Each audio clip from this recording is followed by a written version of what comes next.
I am the Tofu Golem. Please enjoy the video. You already have what matters: a modern browser, an account, and a clear goal. First, sign in and verify your email so progress saves. Once done, pick a practice workbook that matches your skill level and open it in practice mode. This loads the interactive grid and instructions.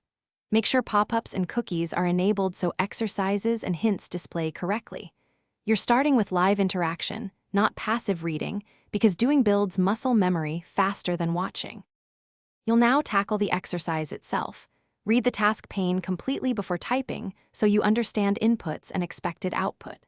As you implement formulas and formatting, use the hint buttons sparingly to learn logic and run the formula checker to diagnose errors. This shows why values mismatch. Once comfortable, enable autosave to avoid losing work and try timed mode for a simulated test. Vary commands and approaches to deepen understanding, because repetition with feedback creates retention. You're ready to finish. Submit the exercise to get automated scores and detailed feedback that pinpoints incorrect formulas and logic gaps.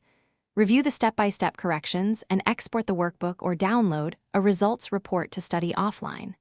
Then update your practice plan to repeat weaker topics or increase difficulty. If the workbook fails to load, clear your browser cache, disable ad blockers, and reload. If problems persist, use the site's support chat so you can resume practicing without losing momentum. Thanks for watching. Consider subscribing if we helped you today.